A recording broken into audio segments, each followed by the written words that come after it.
అంబేద్కర్ గారి యొక్క జయంతి వేడుకలు 13వ తేదీ అంటే రేపటి నుంచి 25వ తేదీ వరకు నిర్వహించాలని జాతీయ పార్టీ ఇచ్చినటువంటి కార్యక్రమంలో భాగంగా ఇది ప్రతి సంవత్సరం కూడా నిర్వహిస్తున్నటువంటి కార్యక్రమం. ఇది కొత్త కార్యక్రమం కాదు. ఈ కార్యక్రమంలో ఈ వేడుకలను గొప్పగా జరుపుకోవాలని, వారి ఆశయాలను వారి స్ఫూర్తితో గ్రామ గ్రామానికి కార్యకర్తలు వీటిని తీసుకెళ్లేటటువంటి విధంగా ఈరోజు ఇక్కడ ఆంధ్రప్రదేశ్లో నిర్వహిస్తున్నటువంటి కార్యశాలలో మరి ఇక్కడ నేను పాల్గొనడానికి రావడం జరిగింది. ఇంతకుముందు అధ్యక్షురాలు చెప్పినట్టు పార్లమెంట్ ఎన్నికల సమయంలో కాంగ్రెస్ పార్టీ బీజేపీ అధికారంలోకి వస్తే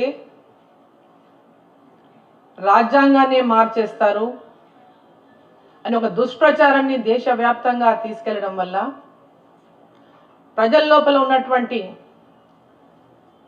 అనుమానాలను తొలగించడానికి భారతీయ జనతా పార్టీ అంబేద్కర్ గారిని గౌరవించినటువంటి అనేక విషయాలను ప్రజల్లోకి తీసుకెళ్లడానికి కాంగ్రెస్ పార్టీ అంబేద్కర్ గారిని ఎన్ని రకాలుగా అవమానించిందో ఆ అవమానాలను ప్రజల లోపల తేట తెల్లని చేయడానికి ఇంతకుముందు పురంధేశ్వర్ గారు చెప్పారు.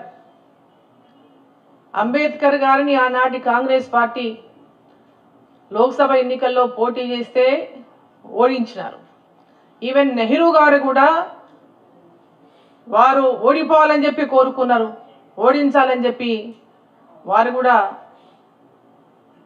ఆనాటి కాంగ్రెస్ వాళ్ళకి ఆదేశాలు ఇచ్చారు అంబేద్కర్ గారిని ఓడించాలని. అయినప్పటికీ కూడా అనేక అవమానాలను ఎదుర్కొని రాజ్యాంగాన్ని కూడా రాయడానికి వేరే అడ్వకేట్ని ఎంపిక చేసిన అందరి యొక్క దీని ప్రకారం రాజ్యాంగాన్ని మరి అంబేద్కర్ గారితోనే ఆనాడు రాయించాల్సినటువంటి పరిస్థితులు ఉన్నటువంటి నేపథ్యంలో వారి రాజ్యాంగాన్ని ఇవాళ కాంగ్రెస్ పార్టీ వారు రచించినటువంటి రాజ్యాంగాన్ని అనేక సార్లు తూట్లు పొడిచి కేవలం అధికారమే ఆశయంగా, అధికారమే లక్ష్యంగా, ఓట్లను పెంచుకోవడము, అధికారాన్ని తెచ్చుకోవడమే లక్ష్యంగా అనేక సార్లు రాజ్యాంగానికి తూట్లు పొడిచినటువంటి కాంగ్రెస్ పార్టీ భారతీయ జనతా పార్టీ పైన దుష్ప్రచారం చేస్తున్నటువంటి కాంగ్రెస్ పార్టీ వాళ్ళ భారత దేశంలో నరేంద్ర మోదీ గారు ప్రధానమంత్రి అయినాటి నుంచి నరేంద్ర మోదీ గారు అంబేద్కర్ గారి యొక్క ఆశయాలను ప్రజల యొక్క హితం కోసం, దేశం యొక్క హితం కోసం సవరణలు చేశారు అంటే దేశ ప్రజల హితం కోసం చేశారు, ఈ దేశం అభివృద్ధి కోసం చేశారు. మా పార్టీ యొక్క అధికారం కోసం ఏనాడు కూడా సవరణలు చేపట్టలేదు. ప్రజాహితం కోసం, దేశహితం కోసం చేసినటువంటి సవరణల పట్ల అపోలు సృష్టించి లబ్ధి పొందాలని ఏదైతే కాంగ్రెస్ పార్టీ ఎన్నికల ముందు ప్రయత్నం చేసిందో ప్రజలు ఇచ్చినటువంటి తీర్పే వారికి గుణపాఠం అని చెప్పి ఈ సందర్భంగా నేను తెలియజేస్తా ఉన్నా.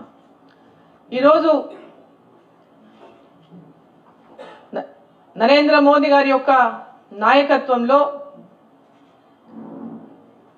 ఎన్డీఏ ప్రభుత్వం ఈ దేశంలో ఉన్నటువంటి అన్ని ప్రాంతాల అభివృద్ధి, అన్ని వర్గాల ప్రజల యొక్క అభివృద్ధి, దేశం యొక్క అభివృద్ధి ధ్యేయంగా ముందుకు పోతున్నటువంటి తరుణంలో అంబేద్కర్ గారి యొక్క జయంతి వేడుకల్లో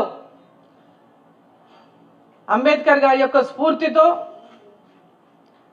కార్యకర్తలంతా కూడా గ్రామ గ్రామంలో ఆ స్ఫూర్తిని నింపుకొని వారి లక్ష్యాన్ని సమాజంలోని అన్ని వర్గాలకు న్యాయం జరిగే విధంగా, సమన్యాయం జరిగే విధంగా వారు రచించినటువంటి రాజ్యాంగం ద్వారా పొందుతున్నటువంటి ఫలాలను ఆ ఫలాలను అందించే విధంగా ఈరోజు భారతీయ జనతా పార్టీ ఎన్డీఏ ప్రభుత్వం చేస్తున్నటువంటి కృషిని అంబేద్కర్ గారి యొక్క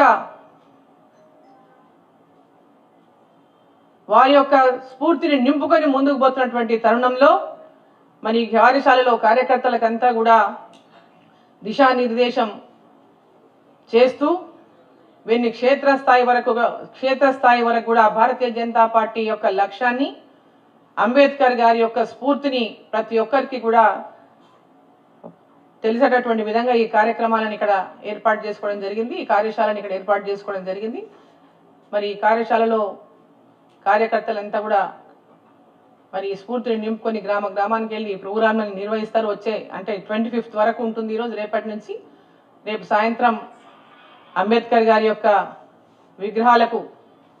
విగ్రహాలను శుద్ధి చేసి శుభ్రపరిచి అక్కడ దీపారాధనలు చేసి ఎల్లుండి వారి జయంతి సందర్భంగా పూలతో అలంకరించి వారికి పూలమాలను సమర్పించి వారికి ఘనమైనటువంటి నివాళులు అర్పించి వారి స్ఫూర్తిని నింపుకొని గ్రామాలకు వెళ్ళి కార్యక్రమాలు భారతీయ జనతా పార్టీ చేపడుతుంది. ప్రజల్లోకి వాస్తవాలను తీసుకెళ్తుంది. కాంగ్రెస్ పార్టీ చెప్తున్నటువంటి అబద్ధాలను తిప్పికొట్టేటటువంటి విధంగా వాళ్ళు చేసిన మోసాలను, వాళ్ళు చెప్తున్నటువంటి అబద్ధాలను, వాళ్ళు చేసినటువంటి అవమానాలను ఏ విధంగా అంబేద్కర్ గారు ఎదుర్కొన్నారు, భారతీయ జనతా పార్టీ అంబేద్కర్ గారి యొక్క రాజ్యాంగాన్ని ఏ విధంగా గౌరవించింది, వారి స్ఫూర్తిని నింపుకొని ఏ విధంగా ముందుకెళ్తా ఉన్న విషయాల పట్ల కూడా అందరికీ కూడా అవగాహన కల్పించేటటువంటి విధంగా ముందుకెళ్తారు.